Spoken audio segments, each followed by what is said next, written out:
We tout it as the top 25 that makes sense. So for it to make sense, it actually has to make sense. Mark Rogers TV, the voice of college football. We bring you, again, the top 25 that makes sense every Sunday of the college football season because the coaches and the media don't make sense in their top 25. So my top 25 is not based on reputation, brand name. It's not a prediction of what it's going to be like a month from now or the first week of December by projecting games down the line. If a team's 2-0, they're 2-0.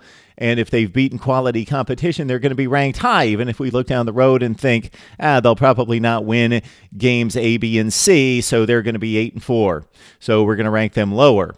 No. It's all based on resume, track record. It makes sense. And if a team does not ultimately deserve its ranking, it's going to show on the field. If there are teams that are blown up by a poor schedule or one really good week in which they beat a good team and they have survived to a 4-0 or 3-1 or 5-0 start at this point, maybe they're going to be ranked at this point, but they're going to show up at some point, and if they're truly not good, the schedule will play out. So I have explained this in the past. My rankings are based on wins and losses. Who did you beat? Who did you lose to? What was the quality of performance on the field? I will give more credit to a dominant performance than a sketchy performance in which a team squeaked by. I will give more weight to road wins over home wins.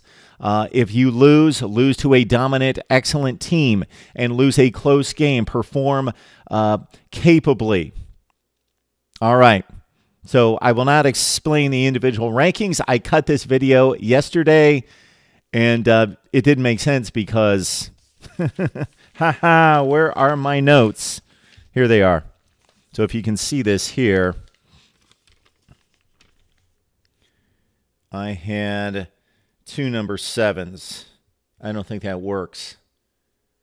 Number 7, West Virginia. Number 7, Clemson. And so when then I cleaned it up so I could actually read it, I left out that Clemson program. I don't think they've done much recently anyway, so they're kind of new to the top 25. So I just conveniently left them out. So Clemson has made the top 25. So I apologize for that. Many of you watched the previous video and commented.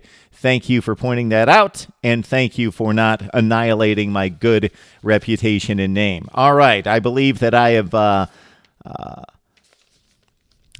included everyone that needs to be included. So Miami, unfortunately, you're out. They were number 25, no longer number 25, Miami. Also left out, just missing the top 25, Michigan State, Iowa, Minnesota out of the Big Ten, Missouri out of the SEC. We've got Boston College, Virginia Tech out of the ACC. We've got some group of 5 teams listed here as well with San Diego State, Utah State, and Hawaii, and Washington State as well with 1 loss. All right, here's the top 25. Wisconsin at 25. Oregon 24, Florida 23, NC State 22. Texas A&M is number 21. Here's the top 20. Cincinnati, Central Florida, South Florida, the group of 5 represented at 20, 19, and 18. Syracuse at 17. Michigan 16, Texas 15. Maryland is 14, Penn State 13, Washington 12, and Stanford's 11. Here's the top 10. Number 10 is Auburn. Number 9, Oklahoma. 8 is West Virginia. Oh, there's Clemson, number 7. Georgia 6, Alabama 5, LSU 4. The Ohio State Buckeyes are number 3. Kentucky is number 2, and Notre Dame. The Fighting Irish of Notre Dame have claimed the Mark Rogers TV number 1 spot for this week. Does that mean they're the best team in the country? No. They have the best resume in the country. Would love to hear your comments.